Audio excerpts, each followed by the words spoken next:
Olá, meu povo! Olá, apaixonado por TV! Olá, você que gosta do conteúdo que eu trago aqui no canal do YouTube TV Saudades. Muito obrigado. Estou passando para te fazer um convite. Não, mas antes do convite, deixa eu te fazer um pedido. Você que gosta das entrevistas que eu trago, você que gosta do conteúdo que eu faço, por favor, me ajude a fazer o canal crescer. É muito importante para mim e meu canal cresça para trazer sempre conteúdos melhores para vocês. Então, você que gosta, por favor, vai lá, comente, compartilhe, divulgue, se inscreva, dê like. Like é importante, gente. Eu preciso de like. Ative o sininho, pirim, pirim, pirim, pirim, que assim que o novo conteúdo entrar, o pirim, pirim, pirim vai te avisar que tem novo conteúdo. Então, muito obrigado. O convite é o seguinte: você que gosta do meu trabalho, você que gosta do TV Saudades, me acompanhe nas outras plataformas que eu tenho. No site www.tvsaudades.com.br, no Instagram, @TV Saudades Oficial, no TikTok, @TV Saudades Oficial, e no Facebook, TV Saudades. Cada um deles faz um trabalho diferente, sempre lembrando a memória da televisão brasileira. Agora eu te convido para assistir a nossa próxima entrevista.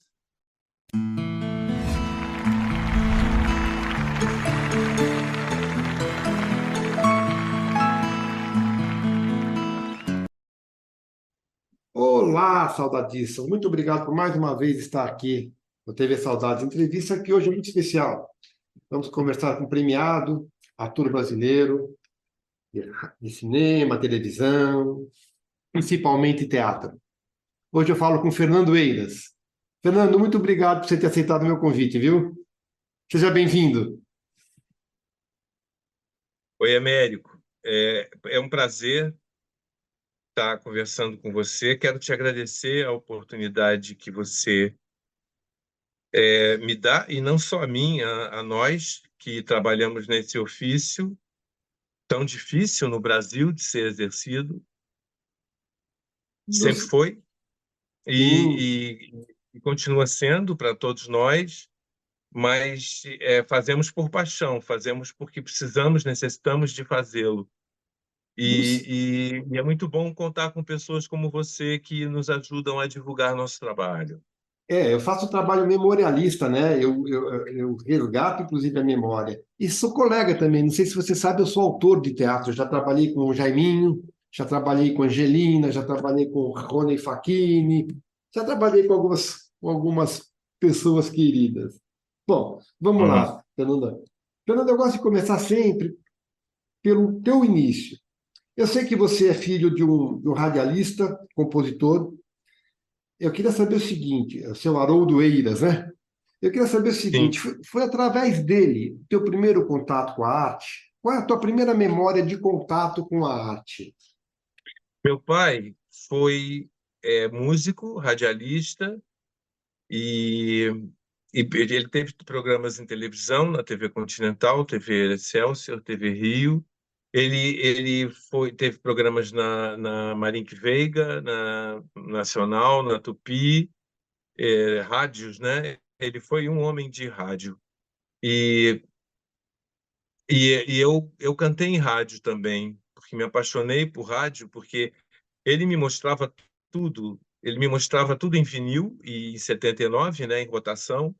Ele mostrou os grandes cantores do jazz, do blues, da música popular brasileira, desde o início do século. Eu cresci ouvindo Lamartine Babo, Custódio Mesquita, ouvindo essa geração dele, Noel Rosa, Almirante. Ah, Cresci ouvindo o Bando da Lua, Carmen Miranda, Dalva, Ângela, Linda, Dircinha, Nora Ney. Todo esse pessoal faz parte do meu imaginário infantil. E depois vieram as gerações, não é?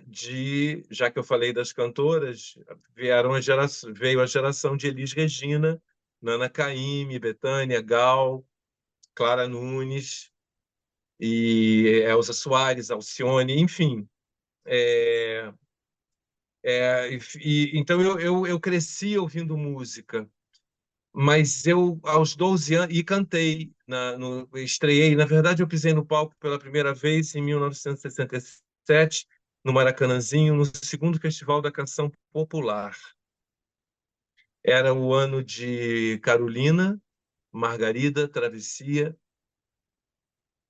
Eu cantei uma música de Eduardo Souto Neto, hoje em dia o renomado grande maestro, neto de Eduardo Souto, e Eduardinho havia composto o Menino Sol, junto com Eduardo Paes, que fez uma letra, e nós entramos no festival. Eu fui a única criança que cantei nesse ano de 1967 para 30 mil pessoas no Maracanãzinho. Depois gravei 3 discos na Philips e cantei na TV Globo, na TV Tupi, Noite de Gala, nos programas Ayrton Perlingeiro. Me lembro muito desses programas nessa época. Mas aos 13 anos eu sentia que precisava me relacionar com as pessoas, com o mundo dos homens.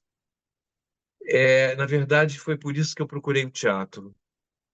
E eu pedi ao meu pai que me apresentasse a um amigo dele, a um amigo, a um cara da geração dele que fosse de teatro. Ele disse para mim: Olha, eu tenho 2 amigos em teatro.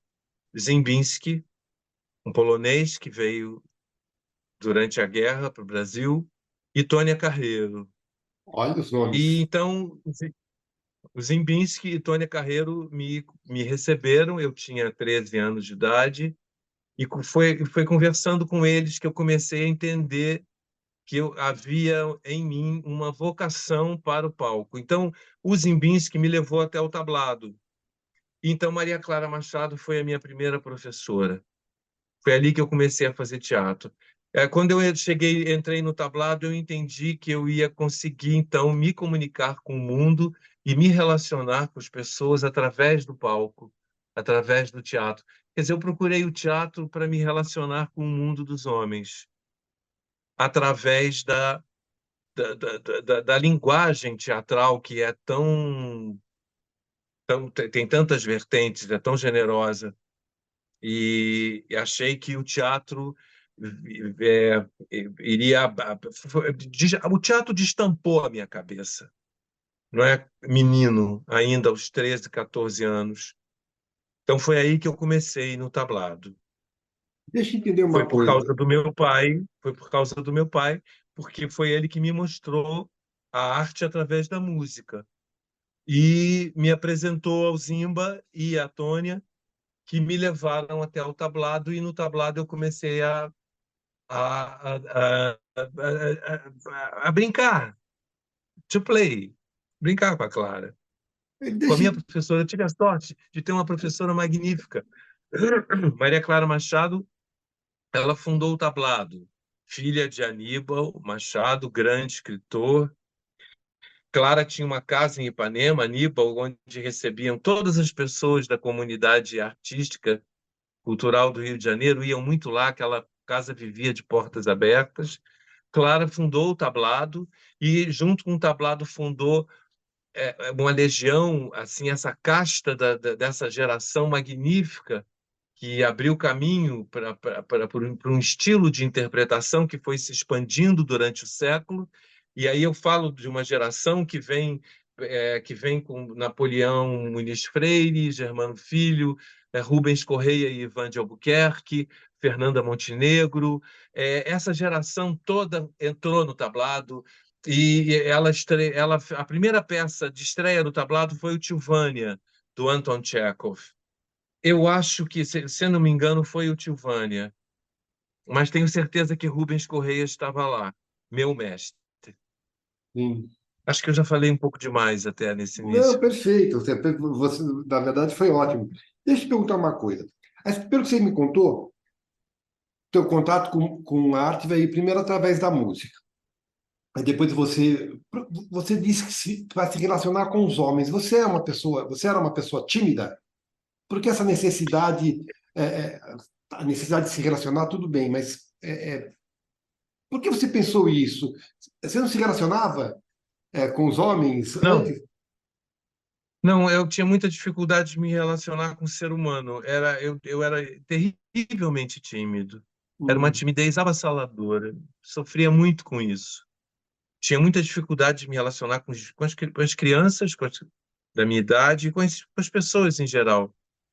É, tinha muita facilidade com o planeta.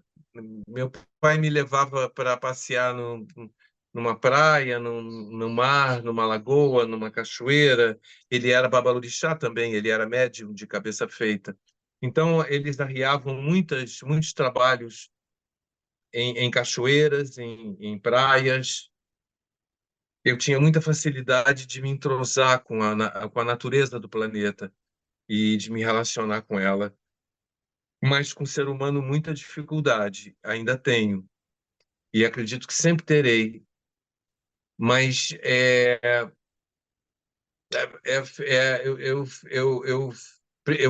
eu precisava dessa válvula, desse recurso que o teatro dá.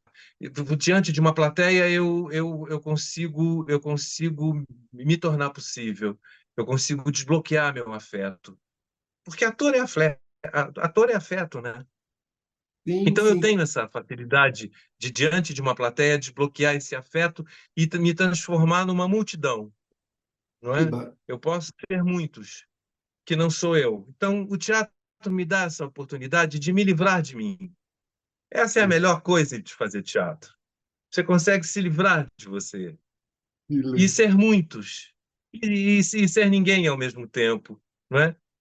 É um trabalho muito precioso para o ser humano que exerce esse ofício, na medida em que você coloca o ego, a vaidade, no lugar dele. A vaidade é um recurso, ela não pode ser um protagonismo. Isso é perfe- uma coisa fundamental para o ator, e isso Maria Clara Machado me ensinou, e foi a primeira vez que eu ouvi falar disso, com muito cuidado. Ela falava disso com aqueles olhinhos dela, aqueles olhinhos chaplinianos dela, aqueles olhinhos brilhantes dela, que nos comovia muito a todos. E Rubens Correia, mais tarde no Teatro Ipanema, juntamente com Ivan de Albuquerque. E atores Então, extraordinários, né? o teatro é o lugar onde um ator toma posse dos seus recursos, Agora, diga uma coisa, entende? Fernando. Você falou da música, você citou vários artistas que você ouvia. Agora, você era público de teatro ou não? Você passou a ser público depois de estudar? Como é que é isso? Primeiramente, eu frequentava música por causa de meu pai. Era muito fácil, eu tinha acesso a isso. Na minha casa haviam saraus. Então, Dalva de Oliveira ia à minha casa, Ângela Maria ia na minha casa, o Trio Iraquitã ia na minha casa, Erivelto Martins. Eu ouvia aquela gente cantando, tocando, aquela coisa lúdica toda, menino. Eu tinha acesso muito, Elisete Cardoso, eu tinha muito acesso a isso. E assistia shows em teatro, porque os músicos faziam shows em teatro, não é? Era uma época em que as pessoas ficavam em cartaz em teatro. É, Mas eu comecei a frequentar teatro sozinho, porque depois que eu entrei no tablado, eu comecei a bisbilhotar, a visitar as peças que me causavam curiosidade. Então, menino, eu fui ao Teatro Ipanema. O Teatro Ipanema foi o primeiro teatro que eu procurei, espontaneamente, sozinho. Então fui assistir as peças do Ipanema, as peças de Rubens Correia e Ivan de Albuquerque. Foi ali que eu vi pela primeira vez José Wilker interpretar um texto do Zé Vicente chamado Ensaio Selvagem. Wilker fazia Miss Brown Sugar. Wilker foi um ator no Teatro Ipanema que quem o conheceu ali, o conheceu ali. Nunca mais ele foi aquele ator. Ele se transformou e se transfigurou num ator popular, num ator de cinema e televisão e fez tudo muito bem feito a vida inteira. Mas ali ele foi o melhor de si. Ele foi um instrumento de, de, de grande expressividade teatral. fez o Arquiteto e Imperador da Síria, com Rubens Correia e o Ivan de Albuquerque, com a direção corporal do Klaus Viana, e escreveu A China é Azul também, fez o Ensaio Selvagem. Foi ali que eu conheci esse ator magnífico nessa época, e aí eu conheci o Teatro Ipanema, onde mais tarde fui estudar e trabalhei no Teatro Ipanema também. Fizemos uma peça com o Ivan chamado Jorge Dandan, do Molière, e ficamos em cartaz muito tempo, e foi delicioso fazer. Fizemos com Rubens e a direção do Ivan de Albuquerque. Junto com Rubens, também fiz um trabalho para a doutora Anise da Silveira, para o Museu do Inconsciente, em torno de um texto do Cortázar, do Júlio Cortázar, chamado o Labirinto, né? Em torno do labirinto de Dédalo, sobre o encontro do Minotauro com Teseu, e Rubens e eu líamos esse texto aonde ela quisesse. Foi aí que eu conheci de perto o trabalho da doutora Anise da Silveira. Então, o Teatro Ipanema foi muito importante para mim, porque ele me legitimou, não é? Ah, A televisão me jogou no mercado. então, eu A quero. televisão me, me, me jogou nesse mercado da profissão, não é? Onde você vende uma imagem, onde você faz um nome, não é? E o teatro me ajudou a que eu tomasse posse dos meus recursos e me tornasse o ator que eu sou. Agora, diz uma coisa, Fernanda. Você falou aí da televisão, do teatro, você também fez bastante coisa no cinema. Começou no teatro, depois você passou para a televisão, se não me engano, primeiro a televisão, né? Depois do É, cinema. Três. quem me ensinou cinema, quem me ensinou cinema foi Júlio Bressani. Tá. Eu passei praticamente quase 2 décadas filmando com ele. Foi ele que me levou para o cinema, Agora, através de uma, pode falar, desculpa, desculpa, te interrompi, pode falar. através de uma amizade dele com Hélio Eschbauer. Eu fazia um espetáculo no CCBB, no Banco do Brasil, que era um programa de rádio. Eu fiz esse espetáculo em homenagem ao meu pai e ao mundo, o universo da rádio, que sempre me cativou.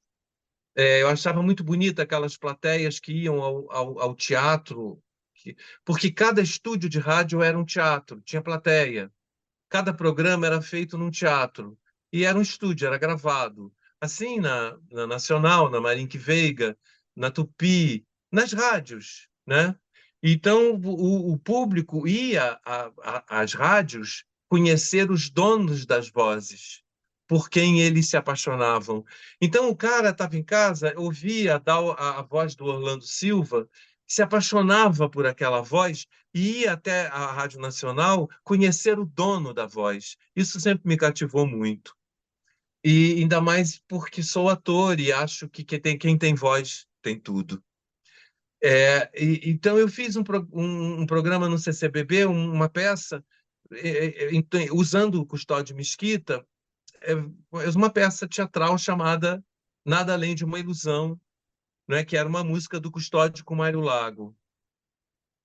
Hélio Aschbauer fez para mim o cenário dessa peça e me ajudou na direção da peça, juntamente com Luiz Arthur Nunes. Então, Júlio Bressani se encontrou com Hélio numa rua do centro da cidade. Ele estava, olha, ele disse para o Hélio: eu estou fazendo aqui um projeto, um filme sobre Mário Reis, mas não tenho ator ainda para fazer o Mário Reis. O Hélio disse a ele: eu tenho. E levou o Júlio até o CCBB e para me assistir fazendo Nada Além de uma Ilusão, onde eu imitava o Mário Reis. Hum. Então, o Júlio assistiu o espetáculo e me convidou imediatamente para fazer o Mandarim. Então, e aí com o Mandarim eu ganhei o APCA, que foi um prêmio importante de São Paulo, os paulistanos gostam muito desse prêmio, e ganhei também o prêmio de Brasília, né, o Festival de Brasília, Agora, com o Mandarim. sobre a vida do Mário Reis. Foi aí que eu comecei no cinema. Quer dizer, o Júlio me levou para o cinema. Agora, são três linguagens completamente diferentes. Toda a formação em teatro, depois você vai para o audiovisual na TV, que é uma linguagem completamente diferente, e aí depois você vai fazer cinema, que é outra linguagem. Você estranhou? Quando você migrou de uma linguagem para outra, você teve dificuldade ou tirou de letra? Não, foi uma coisa dificílima, uma coisa terrível, terrível, porque para um ator jovem, é, isso aconteceu na televisão, porque foi o Avancini que me levou para a televisão. Foi Walter Avancini. E foi por intermédio do Dias Gomes que eu comecei a fazer televisão. E Final de aí, Janete Alerta, né? Claire, Final de Alerta foi não, a de primeira alerta, novela? foi. E foi através do Walter, do Avancini, que eu entrei na televisão. Eu, eu já fazia teatro há algum tempo, porque eu me profissionalizei em 1973, numa peça infantil que eu fiz com a direção da Luíse Cardoso e do João Carlos Mota, chamada O Camaleão Alface, uma peça da Clara. Isso foi no Teatro Santa Rosa, em 1973. Então, em 78, eu fui fazer o Sinal de Alerta. Até aí, eu fiz duas peças com Flávio Rangel, e elas foram O Santo Inquérito, do Dias Gomes, e A Morte do Caixeiro Viajante, também do Arthur Miller, direção do Flávio Rangel. Também trabalhei com Luiz Mendonça, toda essa fase adolescente, até os 19 anos. E então, a Vancini desenvolveu um trabalho comigo para que eu fizesse o, o sinal de alerta. Então, o sinal de alerta foi meu primeiro contato com a câmera. Então, essa transição entre essas duas linguagens, o teatro e a câmera, se deu aí, no, no, nesse ano de 1978, quando eu fiz o sinal de alerta, muito antes de conhecer o Júlio. É, é, a atriz do Ingmar Bergman, Liv Ullmann, a grande atriz sueca, ela diz uma coisa interessantíssima no livro dela, Sem Falsidades. Ela diz que quando ela faz teatro, ela procura mostrar. E quando ela trabalha com a câmera, ela, ela trabalha internamente. Ela trabalha com volume interno, trabalha com um infinito interior. Uhum, Então, se ela precisa de um pensamento, ela tenta se preencher daquele pensamento e a câmera vem e a câmera mostra. Então, no teatro, é você quem mostra. No cinema, quem mostra é a câmera. entendi. Essa é toda a diferença. Se você tem um pensamento, a câmera flagra. Então, o cinema te propõe uma viagem para o seu infinito interno. Nós temos um infinito interno. Temos grande volume interior de recursos. E a gente tem a chance de trabalhar com isso num estúdio de cinema, num set. Essa diferença entre o teatro. Quer dizer, eu tô falando assim, espero não que eu não banalize a coisa, porque às vezes você consegue, no palco, closes. Você vê Fernanda Montenegro. A primeira vez que eu vi Fernanda Montenegro no teatro foi fazendo O Amante de Madame Vidal, no Teatro Glória, na direção do Fernando Torres, com Otávio Augusto. Era impressionante como aquela mulher conseguia closes em cena. Você, às vezes, consegue close em cena. É claro que tudo é possível no teatro. Você pode trazer a plateia até você. O Rubens dizia: nunca grite. Se você tiver que chegar até o último público do teatro, Então, em vez de gritar, pense alto. Olha que interessante. Pensar alto em vez de gritar. Gritar. As técnicas em teatro foram se desenvolvendo através de grandes homens e mulheres que foram durante o século no Brasil. E aí eu sublinharia e abriria um parêntese para Dulcina de Moraes, que é algo assim extraordinário na história do teatro mundial. Acho que em nenhum país houve uma atriz que fizesse uma trajetória assim tão significativa como a Dulcina fez no Brasil. Mas, enfim, então no teatro você também pode conseguir um close, você pode trazer a plateia para você, mas no cinema é tudo calculado. Não existe um trabalho de corpo e espaço. Entendi, entendi. Você trabalha com algo que é a câmera e que é preciso que ela goste de você. Você precisa Certo. cativar uma câmera. É preciso que ela leia o que você sente e o que você pensa. É um trabalho minucioso, delicado e que leva tempo também. Isso, para mim, para um menino que conhecia teatro e que estava tentando se tornar ator, porque ninguém é ator assim da noite para o dia, você se torna o melhor de você. E pode ir Você vai melhorando se sempre, tornando. né? E pode melhorar sempre, né? É uma constante melhora. Eu já vi muita gente se degenerar. Ah, também tem isso. É uma profissão muito que exige e que pede de nós muita dedicação. E há nisso uma trança com a vida. Você amplia, você melhora, você abre seu pensamento para si, para o outro, para o mundo. Então você melhora como ator. Seu pensamento fica mais límpido. Então tudo que você questiona e trabalha num texto, num espetáculo, com seu corpo, né? Você você vai usando na medida em que você vai se entendendo melhor, aonde você está, o que você significa. Muitos se perdem no caminho por motivos humanos, né? Por motivos, é, vários motivos. Não temos nem tempo aqui para entrarmos aí nessa questão. Mas quando um ator desenvolve uma qualidade de raciocínio para si, para o outro, ainda mais porque o teatro é o lugar do outro, quando o ator se torna o melhor de si, quando ele consegue isso, né? Quando uma pessoa consegue isso, ela se torna melhor em tudo que ela faz, né?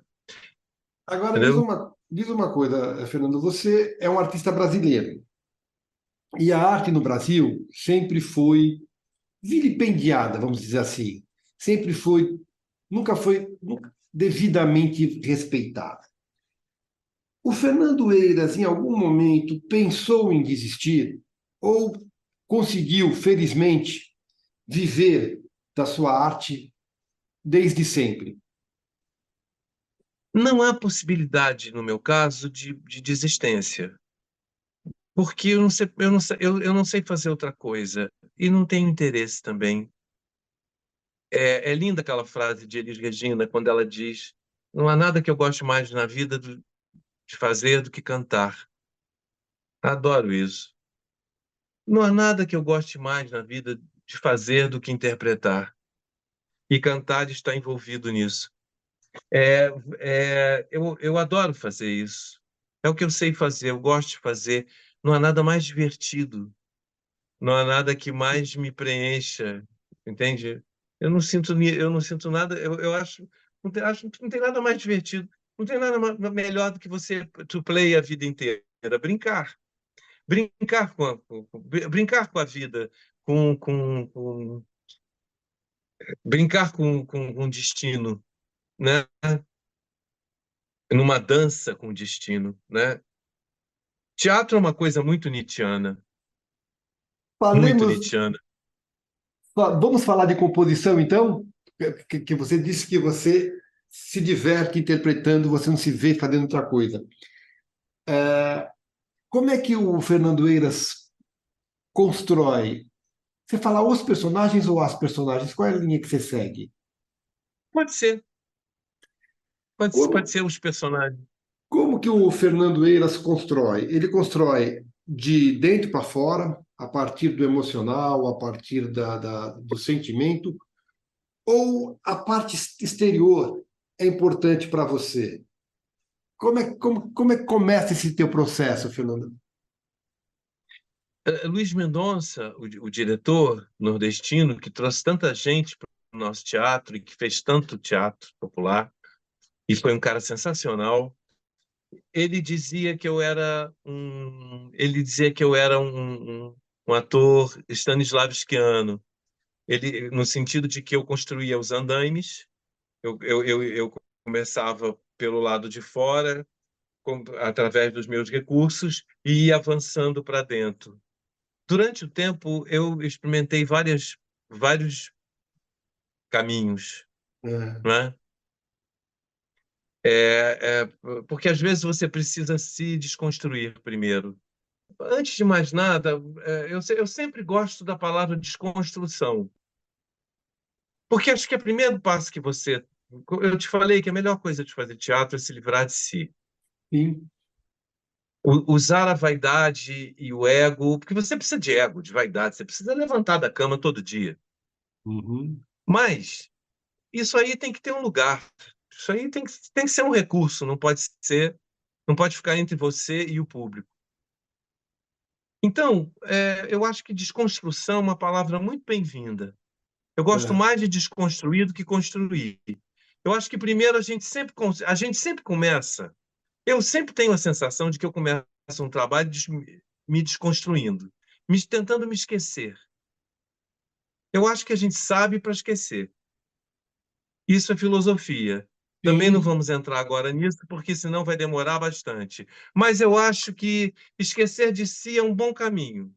E focar na coisa que você tem na sua frente. Ou seja, aí o texto, o motivo, o caminho, a história. Eu procuro, é, é, é, eu procuro a música logo.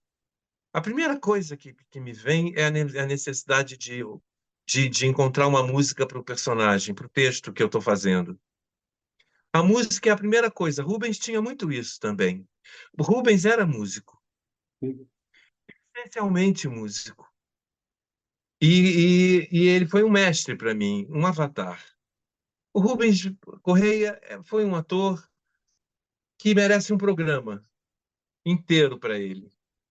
Ele não só formou. Uma vez eu conversei muito com Wilker sobre ele e com vários atores que passaram por ele, todos apaixonados por ele, todo o público do Teatro Ipanema, todo o público que o conheceu pessoalmente. E Rubens era muito musical. E ele tinha isso também, que era aparecia um personagem, a primeira coisa que te vem é a música. Uma música para aquilo ali, uma música para aquela cena. Uma música, mas isso é para você. Eu tenho a minha gavetinha, a minha caixinha de coisas que eu vou juntando enquanto faço o personagem. Não é para levar tudo para o palco, é para mim. Então, eu penso em música, penso em frases. Agora eu estou trabalhando num texto do Samuel Beckett. Estou trabalhando em torno do texto do Beckett, chamado O Primeiro Amor, um conto que Fernanda Montenegro me deu para fazer. Ela disse: Olha, eu vou te dar um presente para que você me dê um sacrifício. Agora, Fernando, você falou. Aí pensei no Tarkovsky, num filme que eu mais gosto dele, que é O Sacrifício. E ele diz isso no filme: todo presente é um sacrifício. Agora, Fernando, Francamente, é, acho que cada um tem um jeito de fazer. Cada um vai encontrando durante a vida o seu caminho de compor ou de se aproximar de um texto, de um universo dramatúrgico, entendeu? Que lhe é apresentado, que se chega. O Stanislavski foi muito generoso, ele escreveu naqueles livros as experiências que ele teve com o Teatro de Moscou. É muito interessante aquilo ali, Teatro de Moscou, o encontro dele com Tchekhov, e as cartas do Tchekhov, inclusive, para os atores do Teatro de Moscou. Mas não tem regra, porque teatro tem muito a ver com a vida e com o leme do destino, que é improvável. Mas você falou uma coisa aí, duas vezes, que me obriga a te fazer uma pergunta. Você falou em esquecer de si. Então, para você, é muito mais confortável, por exemplo, compor um personagem distante de você? Aquele que é muito próximo e que cutuca tuas próprias feridas é um desafio maior? A sua pergunta é muito interessante. E como você é um homem de teatro, como isso tem a ver com você? Você é muito cuidadoso e, e as suas perguntas são uma espécie de bisturi para mim. É muito gostoso, sabe, conversar contigo, Américo. Hum, Ninguém pode fazer tudo, Américo. Ninguém. Nenhum ator pode fazer tudo. É mentira quando dizem para atores. Outro dia eu vi alguém dizer para uma atriz: então você pode fazer tudo. Eu disse na hora: não, não diga isso para ela. Ninguém pode fazer tudo. Ninguém. É claro que existem atores com um leque de recursos muito grandes. Por exemplo, Marília Pêra é uma atriz que me desestabilizava, que me ensinou muito. Talvez eu tenho aqui comigo a impressão de que eu resolvi fazer esse ofício por causa dela, porque uma vez eu entrei num teatro para assisti-la em Apareceu a Margarida, do Roberto Ataíde, a direção do Aderbal Freire Filho, e eu saí sem rumo do teatro. Era uma atriz de grandes recursos. A Marília tinha muitos recursos, mas não podia fazer tudo. Ninguém pode, nem a Vanessa Redgrave. Estou usando as mulheres, porque as mulheres sempre me ensinaram mais que os homens. Acho que as mulheres têm um afeto mais desbloqueado. Apesar do Rubem Correia. Mas o Rubens Correia era um avatar. Hum. É, Então, quando eu digo para você né, que eu quero me livrar de mim, isso é difícil de entender, né?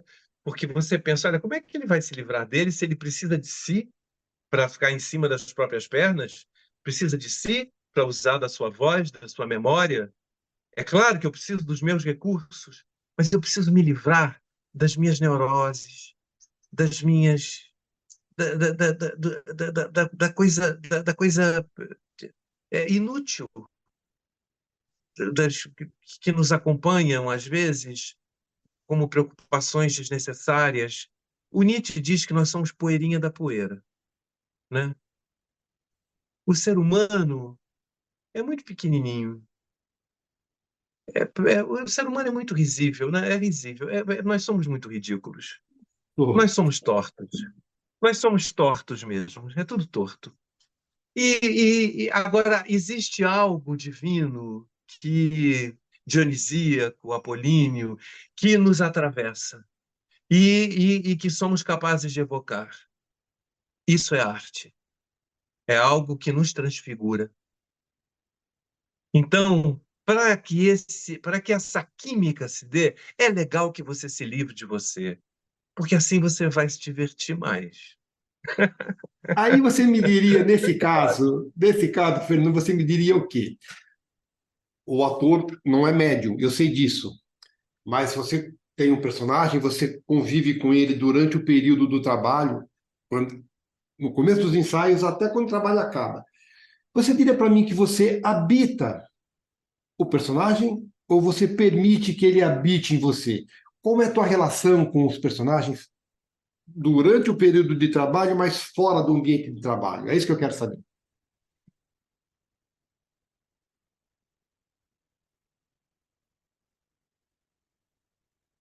É que acontece, acontece.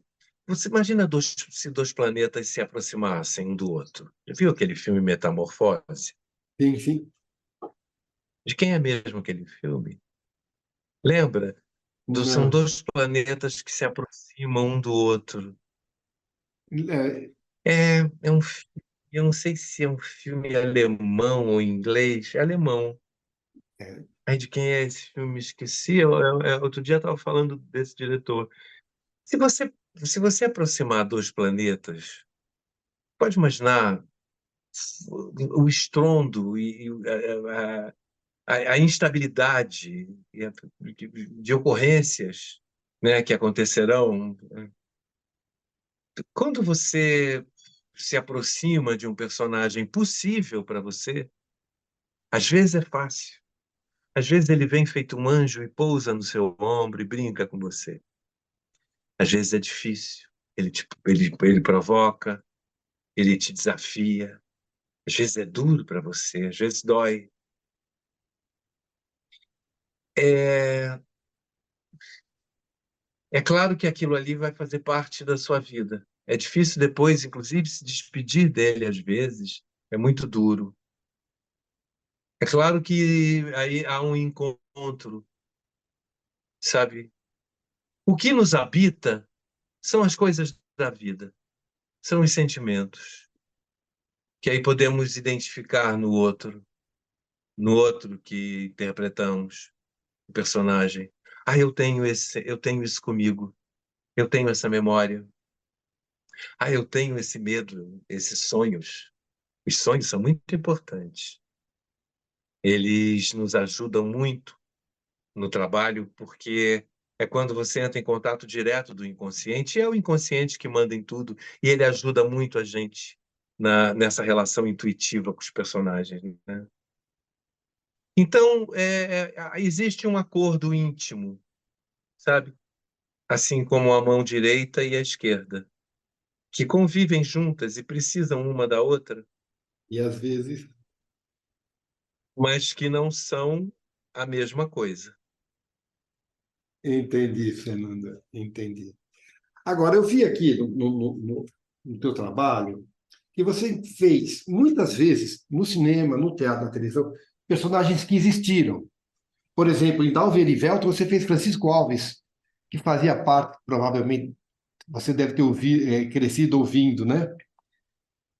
A responsabilidade é maior quando o ator tem que fazer alguém que já existiu, e é maior ainda quando esse personagem faz parte do imaginário recente. É Olha, difícil. uma vez eu... Pode falar, pode falar. Hein? Não, você ia dizer o quê? É diferente de fazer um personagem fictício. Não, é claro que é diferente.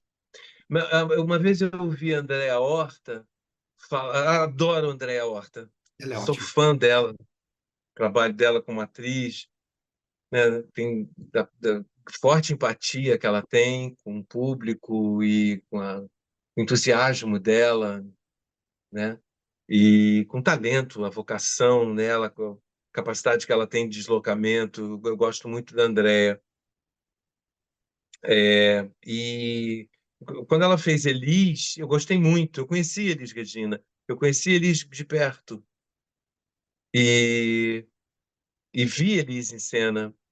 E ela faz um trabalho incrível com Elis Regina, e ela fala muito dessa coisa de você fazer um personagem eh, onde todo mundo tem autoridade nele.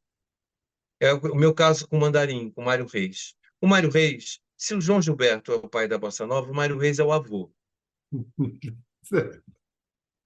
Porque quem inventou a bossa nova mesmo foi Mário Reis, ali naqueles sambinhas com o senhor, naquela década de 30 do século passado, retrasado. Retrasado? Não, passado. 1920, por ali, Século XX, é. século XX.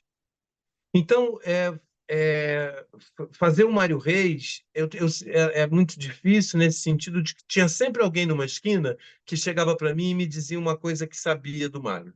Olha, você sabe que o Mário era um cara assim, assado. Olha, você sabe que eu conheci o Mário, uma época, fazia. Cada um chegava para mim e me dizia uma coisa sobre o Mário Reis, porque muita gente, Mário Reis passou pela vida de muita gente. Ele foi um modernista na música, não é? A gente tem os modernistas nos anos 20, não tem? No Brasil, como aquele Sim, movimento de 22, sim, sim. maravilhoso. Mário de Andrade, Oswald, Tarsila, Anitta, aqueles pintores. Tem mais gente, muito mais gente em São Paulo, No de Anastegal. Cavalcante, Lazar, vários. Mário Reis, na música, Mário Reis.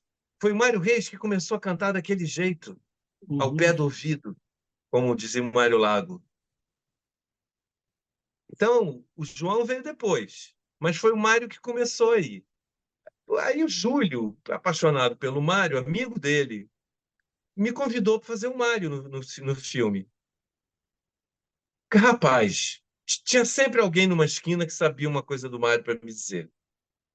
Então, é muito difícil você fazer um personagem que existiu e não faz muito tempo, Uhum.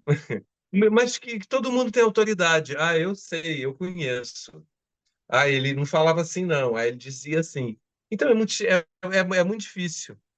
É muito difícil porque você não vai fazer uma imitação.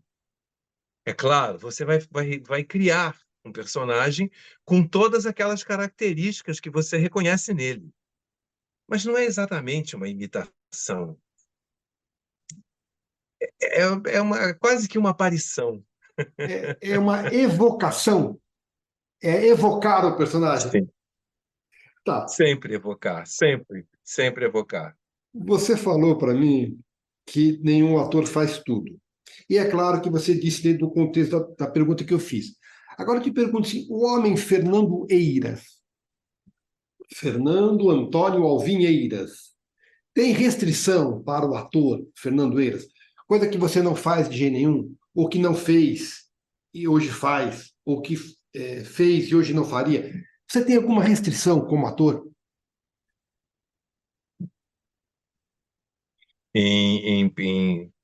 Olha, quando eu não me vejo ali, a primeira coisa que eu peço é o texto, para eu sentir se eu posso servir.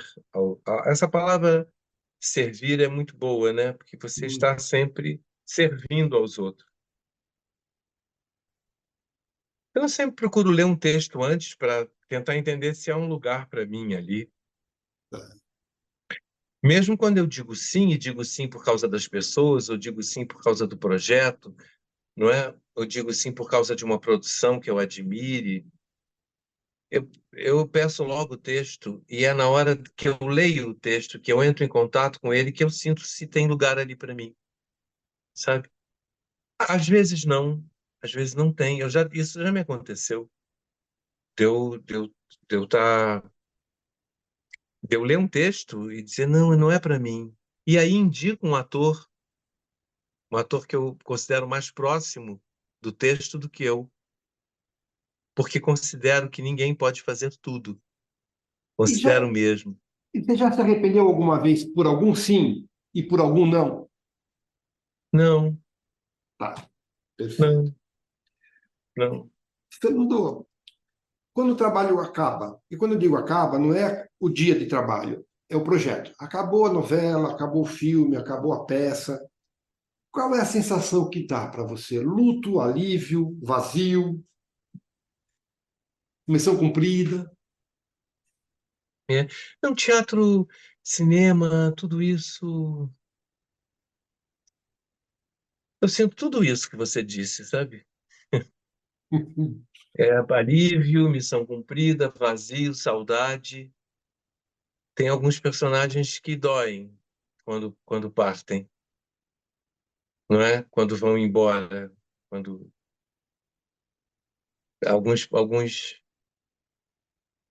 Eu gosto quando eles me atravessam, quando me transformam. Vou falar E disso no fim. gosto muito, e gosto muito quando eu não esgoto. Então posso fazer todas as noites. Aí as pessoas dizem, mas como é que você gosta de teatro? Em cinema tem muito isso. Você gosta de teatro? Você faz todo dia a mesma coisa? Não, nunca faço a mesma coisa. Não sou a mesma pessoa todo dia. Então não faço a mesma coisa. É simples assim, não é? Não é a mesma plateia. Então nunca é a mesma coisa. Então, quando você é atravessado por aquelas coisas que um texto traz para você, e você não esgota, você está fazendo aquilo há 7 anos, e há 10 anos, e aquilo não esgota, é muito bom, né? Aí, quando um texto é um texto mais corriqueiro, um texto mais de comédia ligeira, uma coisa que você já esgotou, eu torço logo para que a coisa uma hora termine, para que eu não fique repetindo é, mecanicamente, entende? Vou te sugerir agora um bate-bola, rapidinho. Sim, É, sim. você traz souvenir? Se eu tenho, Você traz souvenir dos personagens? eu sou cigano. Eu vou perdendo tudo pelos caminhos. Eu gosto eu gosto de me esquecer, eu gosto de perder as coisas. É, onde é que estava mesmo aquela foto? E aquela música? Não, que dê aquela gravata que eu tinha do personagem? Tudo eu perco.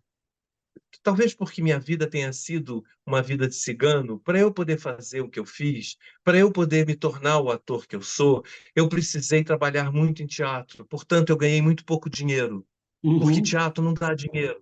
eu Você sei. conta 4, 6 peças no Brasil que deram dinheiro para alguns atores abençoados e felizados e que puderam comprar um apartamento, um carro por causa disso.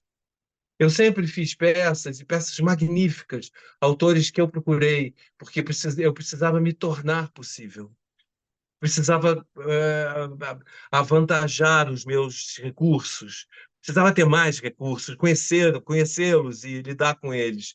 Então eu procurei autores que me desafiassem e os fiz com gente muito boa. Eu sempre tive parceiros muito bons. Eu tenho muito orgulho dos meus parceiros, tanto em teatro quanto em cinema e em televisão.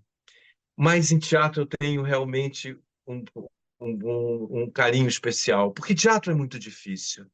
Quando você vê que uma pessoa faz teatro e você vê que ela insiste em fazer aquilo porque necessita de fazê-lo, você respeita muito, porque é muito difícil.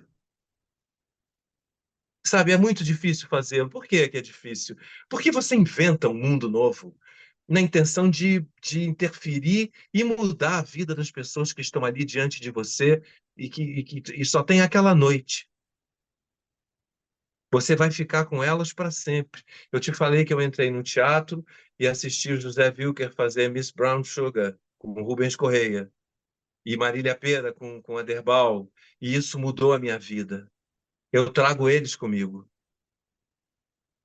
Quando eu vi a Maria Clara Machado e Henriette Morrinot fazerem Ensina-me a Viver com o Diogo Vilela, a direção do Domingos de Oliveira no Teatro Villa-Lobos, quando eu vi, a gente já viu tanta coisa nessa vida, mas sabe, quando eu vi Marília Ansaldi fazer Escuta Zé Ninguém, eu vi uma vez, não sei quantos anos faz isso, mas está comigo vivo aqui. Eu posso evocar, está comigo.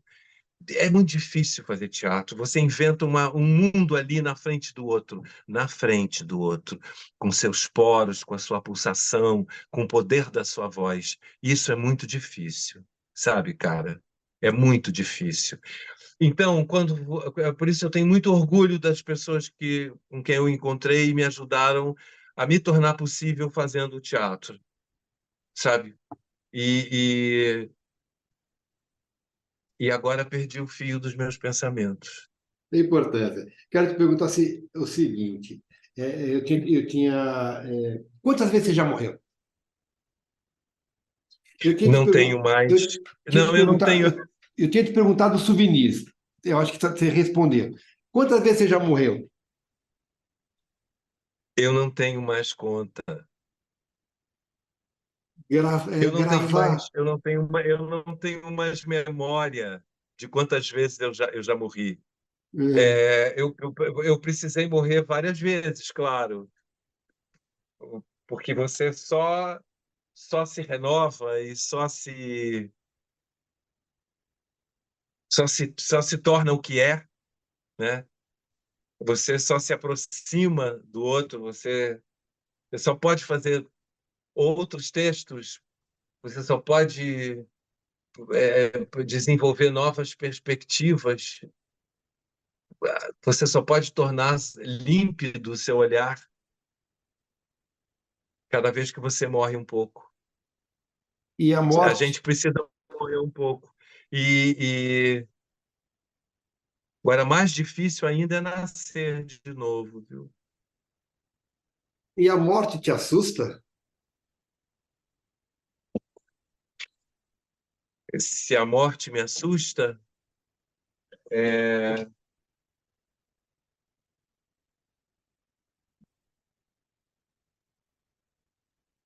silêncio. Entendi. Fernando, Silêncio. O silêncio não, a morte não me assusta. O que me assusta é, é não existir mais, deixar de existir. é uma resposta muito comum. As pessoas não têm medo de morrer, as pessoas lamentam deixarem de existir. É como diz a Fernandona, é uma pena. Perder o que está por vir. Também, mas perder essa sensação que eu tenho cada vez que amanhece, quando eu ouço essa passarada cantar aqui, onde eu estou nesse momento, quando eu sinto a água do mar escorrendo pelo meu corpo, quando eu aproveito o meu gozo, seja no palco, seja com alguém na minha vida erótica, seja cantando, que eu gosto tanto de cantar. Essa coisa que a gente experimenta enquanto vive, não é? De repente, com a morte, isso será impossível. Mas eu acredito numa outra esfera, porque não é possível Não faz sentido, que né? todas essas, não é possível que todas essas coisas que que nos acometem, e todas essas coisas que conversam com a gente desapareçam. Talvez elas se transformem em outras, provavelmente, numa outra esfera. Então, a morte, não é que a morte me assusta, ela não me assusta, a vida assusta mais que a morte, eu acho. Como Acho que a morte é um grande mistério, não é? Talvez a morte seja Deus. sim. Fernando, o pensamento ou a palavra? O riso. O protagonista, protagonista, quando eu falo em protagonista, eu falo em remuneração também. O protagonista no projeto meia boca ou um papel meia boca num baita projeto? O que é bem a boca? Hã? O personagem sem muita importância num projeto muito bom. Não protagonista, personagem secundário num baita projeto ou protagonista num projeto. Não, não. Mão na luva. Eu gosto quando a luva tá na mão, servindo direitinho. Eu já fiz coadjuvantes magníficos, que não Sim, trocaria por protagonismo nenhum. tá. Você já substituiu no teatro? Já. Você busca referência ou você busca afastamento? Eu sei que tem Eu marcação, eu sei que tem tudo isso, mas a tua impressão digital, não sei. Eu não, eu substituí no início, lá atrás. Substituí no tablado, substituí na Morte do Caixeiro Viajante com Flávio Rangel, substituí numa peça com Ricardo Blatt, é, uma peça de Caio Fernando Abreu com Gavronski dirigindo. Foi lindo, uma substituição linda. mas você busca referência no que o outro fez ou você busca afastamento? É inevitável, você nem tem tempo para fazer de outro jeito. Tá. Ah, já fez remake? É a Guerra dos Sexos. Aí eu te pergunto o seguinte: o contrário, já Aí fiz. foi uma felicidade, aí foi uma felicidade, porque eu fazia com Drica Moraes, que é a Drica é um coringa, né? A Drica é quase que uma ilusão, Agora, quem é que fez? de tão onírica que ela é, de tão. A Drica tem muitos recursos, é uma fada, né? E uma grande amiga. Então, e a Guerra dos Sexos foi um presente que o Jorge Fernando me deu e, e, e uma grande felicidade por passar aqueles meses todos trabalhando com ela e aprendendo com ela. Quem tinha feito o personagem que você fez? Ari Fontoura, Tá. Agora, já fizeram remake de coisas que você fez do original? não lembro, não Pergunta, lembro agora. o que eu quero saber é o seguinte: ou quando você é substituído, dá ciúme? Você se apropria do personagem a ponto de ter ciúme deles? Não, não, não. Não, não tenho ciúmes de personagem, nem de ator, nem de coisas que eu gostaria de fazer, porque às vezes eu olho e vejo, nossa, isso aí eu faria bem, mas não gostaria de ter para mim. Não, eu acredito que o que é seu vem para você, porque eu acredito na capacidade de evocar. E acho que quando você deseja muito um futuro para você, você está evocando esse futuro, e eu tenho muita fé nisso. No palco, em cena, três coisas: a reação esperada ou a reação surpresa? O que é melhor? Ah, surpresa. Isso não, surpresa, claro. Mas Surpresa, tudo que é ela surpresa. ela é perigosa, porque ela passa a ser esperada a É, partir. Ela é perigosa porque ela passa a ser esperada a partir de quando acontece, né? mas o máximo que pode te acontecer é você errar. Tá. O aplauso em cena aberta motiva ou desconcentra? Depende. Depende se você concordar com o público. O, o branco é um fantasma, É, mas é um fantasma. o público não é generoso. Eu já vi alguns amigos e grandes atores enfrentarem o branco em cena. É uma coisa muito difícil. O teatro é uma corda bamba de sombrinha. E Uma você, corda bamba tem rede de sombrinha, e você decora né? fácil, Não, mas nunca teve branco. não. Já, já, O público é já. generoso, o público é generoso quando ele percebe o branco. O público é terrível. O público quer ver o circo pegando fogo. Então, o que é interessante é quando você é acometido pelo branco e aí você tem que preencher de alguma maneira. Você respeita texto? Claro, Respeita o caco? claro, claro. Ah. O prêmio, o que é melhor? O que é mais gratificante? O prêmio físico ou em dinheiro ou o aplauso do público? Olha, o aplauso é sempre constrangedor. Eu acho. Constrangedor? Eu acho, mas eu compreendo que as pessoas precisem, necessitem se manifestar, retribuir. Eu também, quando sou plateia, preciso mostrar àquele artista que ele me fez muito bem, que ele mexeu comigo. Então, acho muito legal o aplauso quando quando ele não é histérico, sabe? Tá, Quando ele é efusivo, quando ele é emocionado, sabe? Agora, o prêmio, quando eu concordo, é muito legal. tá. Porque às vezes você ganha um prêmio e nem concorda com aquilo, percebe?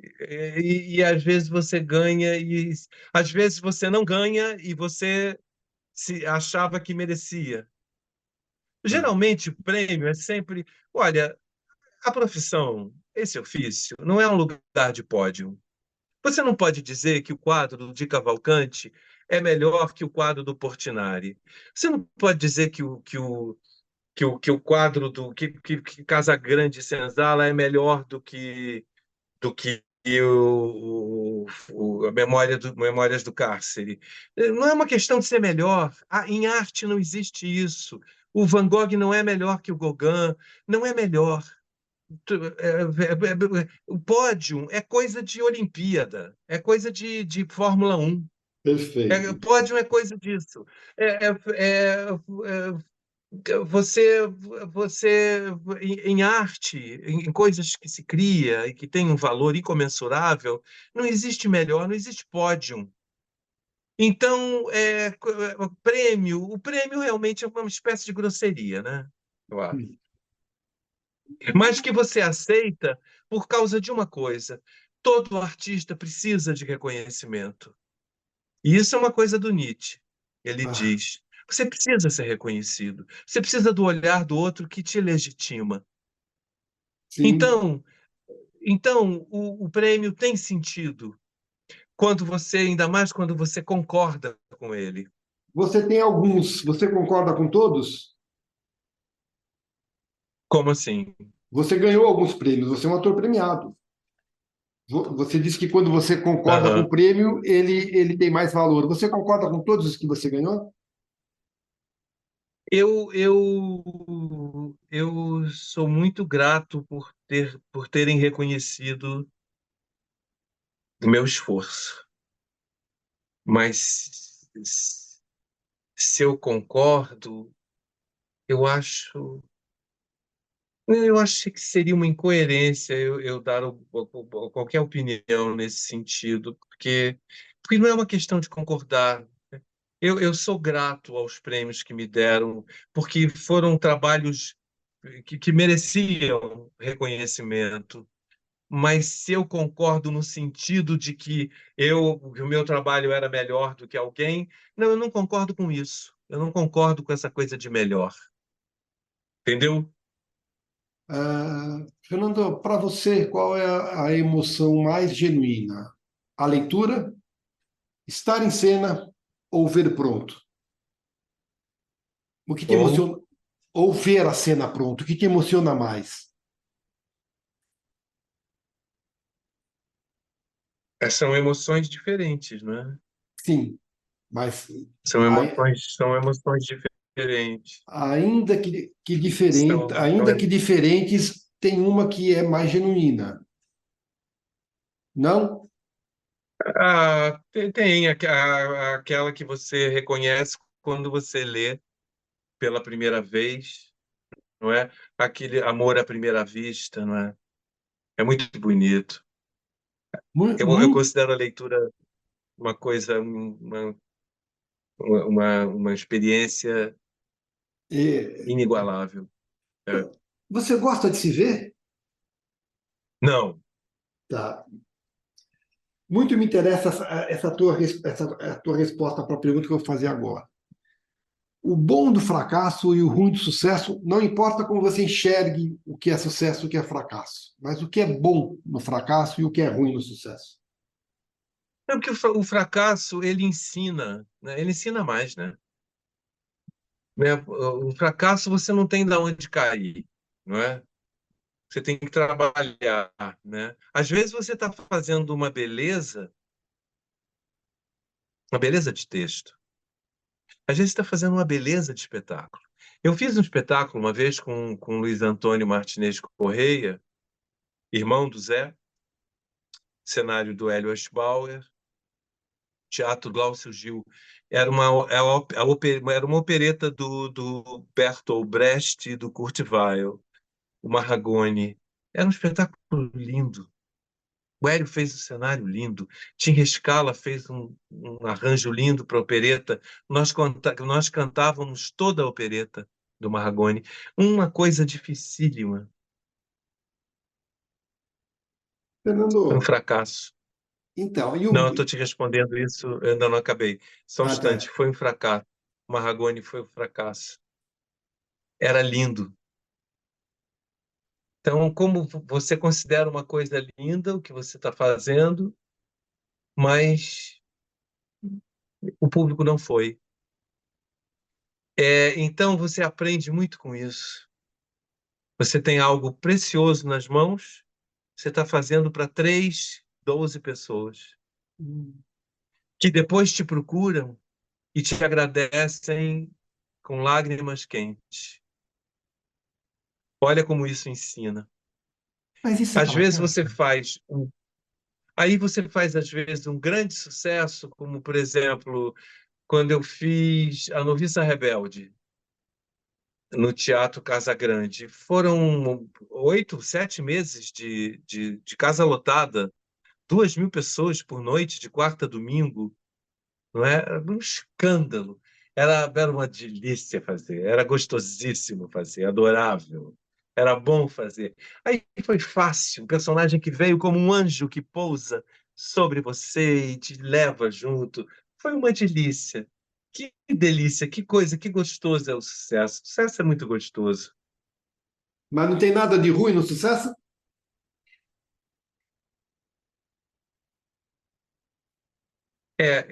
Tem quando toda a questão da dificuldade do teatro é o ser humano. Por que é difícil fazer teatro? Porque você lida com gente.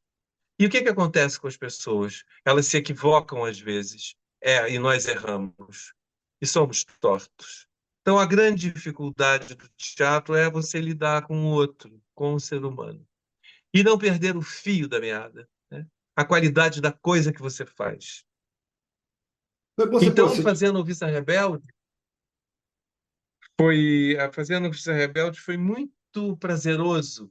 As músicas do Richard Rodgers, trabalhar com Solange, Badim, foi realmente delicioso. deixa eu falar uma coisa. Nós Você, fomos muito felizes ali, mas nem sempre você é compreendido por todos que trabalham com você quando você está ali exercendo uma produção com muita gente. exatamente isso. Então, Você chegou exatamente na próxima pergunta que eu ia te fazer. O teu trabalho é sempre com muitas pessoas. Numa novela, por exemplo, num cinema, ou mesmo no teatro, às vezes pode acontecer de você não ter tanta intimidade ou afinidade com um colega de cena. A pergunta que eu te faço é: como passar credibilidade quando, num par romântico ou fazendo um grande amigo de alguém que você não tem, não estou nem dizendo que não gosta, mas que não tem nem afinidade ou intimidade? É possível? é, é possível, é possível. Às vezes, um trabalho, quando você encontra no outro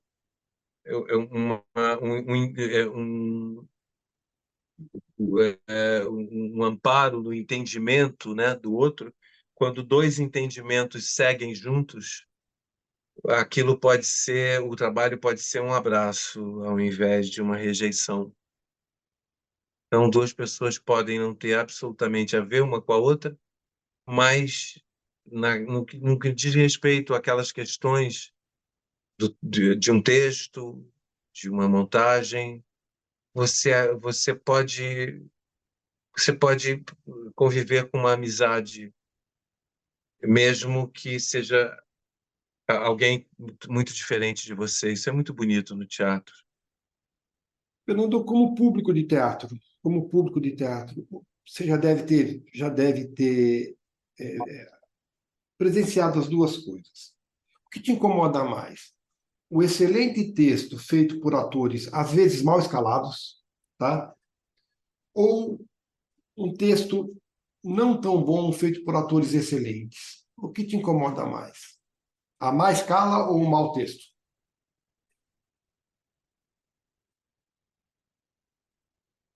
Um mau texto é uma coisa é difícil de engolir. Tá? Eu fico muito constrangido quando eu vou ao teatro e não consigo, não consigo conexão com o espetáculo, com os atores, é muito difícil para mim. Eu acho que é a coisa mais difícil até. Eu tendo a concordar com você, sabia? A maioria das pessoas acredita que o grande ator salva um mau texto. Eu acho que o bom texto vai ser bom texto sempre. Enfim. Não, um mau Ah, texto é impossível. Um mau texto é impossível. Eu já não fiz várias vezes. Já me convidaram para fazer espetáculos e eu perguntei, eu sempre, quando não gosto do texto, pergunto à pessoa que me convidou por que que ela resolveu montar aquilo. tá, tá. E explico por que eu não me afinei, né? Perfeito, perfeito. Você é bom de comédia? Você gosta de fazer comédia? Eu sou um palhaço. Eu sou bom de comédia, imagina. Já fiz coisas,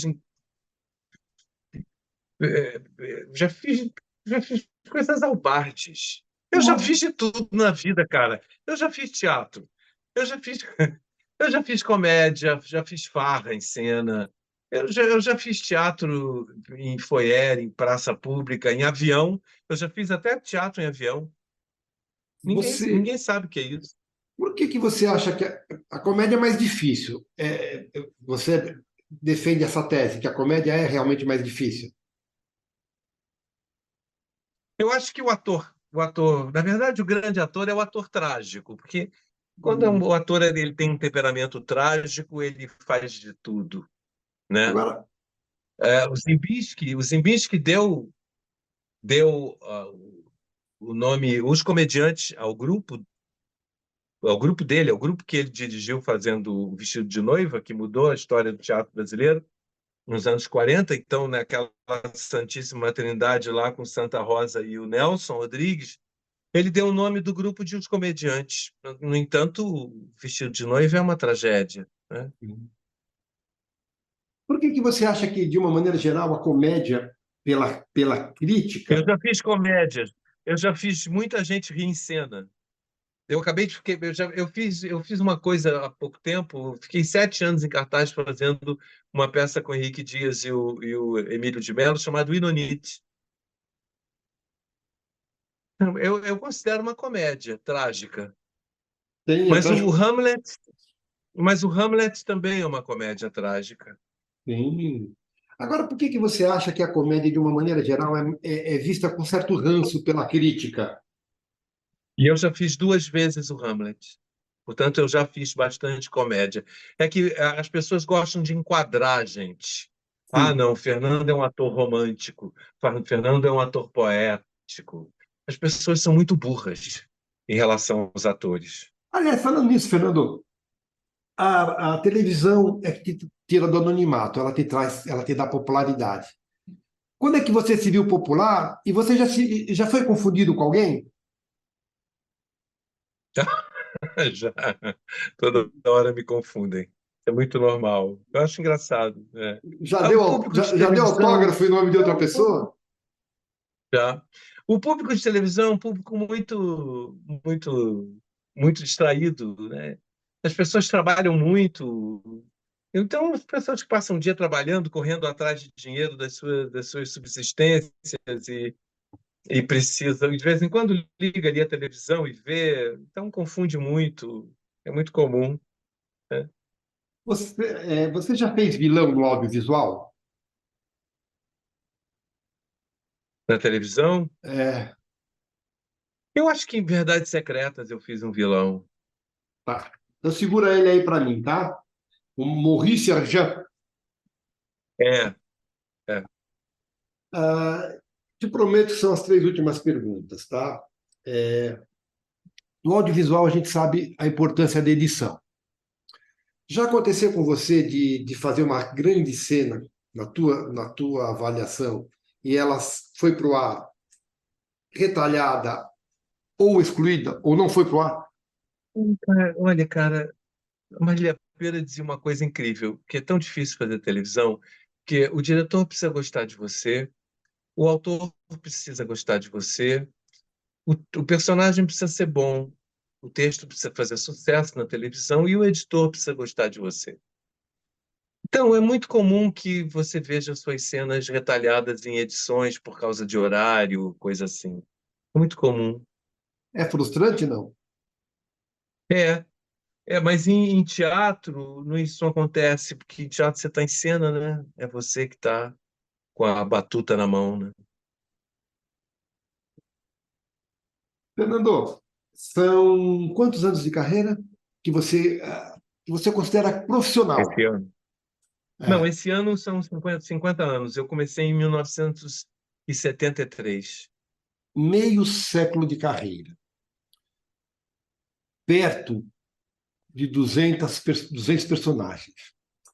Pergunta que eu te faço é: a soma desses personagens todos ah, acrescentaram o que à sua vida? Você seria uma pessoa diferente se tivesse tido uma outra trajetória?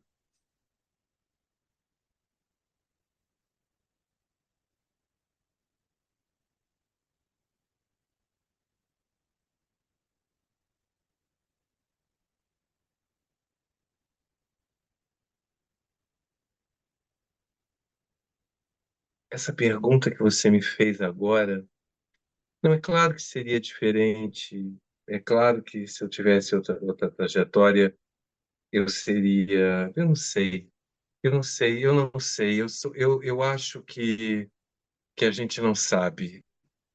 A única coisa que a gente sabe é que a gente tem uma vontade de potência que move a vida da gente num certo sentido.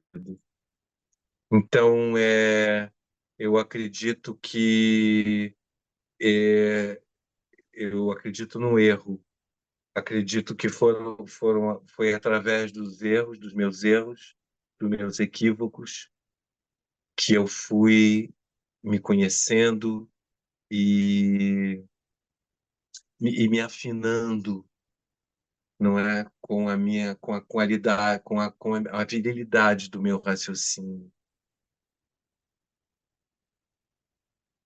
Vou te fazer a última pergunta, mas antes quero te lembrar para a hora que eu parar de gravar, ficar comigo mais uns minutinhos. Já te agradecendo, eu faço uma entrevista mais ou menos básica com todo mundo, mas ela acaba sendo única, porque cada pessoa é única. E gostei muito da tua postura em relação às perguntas, gostei muito do resultado da nossa entrevista. Espero que você tenha gostado também. Desculpe o mau humor do início, mas é que eu não tenho resiliência e nenhuma empatia com celulares. Desculpe. Não, fica É tranquilo. um Eu também, defeito meu. eu Não, também, também é um te peço um defeito. pouco de desculpas porque por desconhecer um pouco esse processo É. todo. Mas espero que você tenha Eu tenho que gostado te aí. pedir licença, porque eu tenho que ir embora agora. Não dá para você responder a última pergunta? Tá, claro, claro. Com a generosidade. Quem é Fernando Eiras? Porque Fernando Eiras é um ator. É um ator que tenta fazer dessa sua trajetória na vida o melhor possível, né? Porque para que fique nas telas, nas fitas, nos documentos, né, de vídeo, nas impressões imagéticas e afetivas das pessoas que vão ao teatro, que Fernando Eiras é uma pessoa que tenta fazer beleza na vida, beleza no sentido lícito, artístico da palavra, né? Para tornar, para ser útil às pessoas, tornar as coisas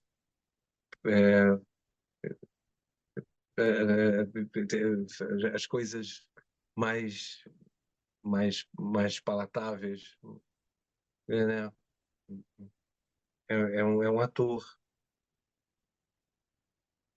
que tenta se tornar possível enquanto está vivo, enquanto vive nesse mundo, e que espera que um dia viva o suficiente para ser um daqueles velhinhos que fazem aqueles textos do Chekhov, aqueles criados, né, do Jardim das Cerejeiras, ficar no palco uma eternidade, talvez morrer em cena, aí seria uma perfeição. Eu posso dizer que Fernando comigo, Eiras eu posso dizer que comigo o Fernando Eiras sempre foi muito simpático, muito acessível, muito querido e que ganhou um amigo. querido. Muito obrigado. Desculpa a insistência, desculpa, mas enfim, eu adorei a entrevista e espero que você tenha gostado também. Eu também, Américo, eu quero te dar parabéns pelo seu trabalho e pela criatura que você é, pelo seu reconhecimento, que me legitima, e pela qualidade do seu trabalho, como você faz isso afetivamente, de coração aberto. Você tem a nossa admiração. Muito obrigado, viu? Um beijo para Tchau. você, Fernando.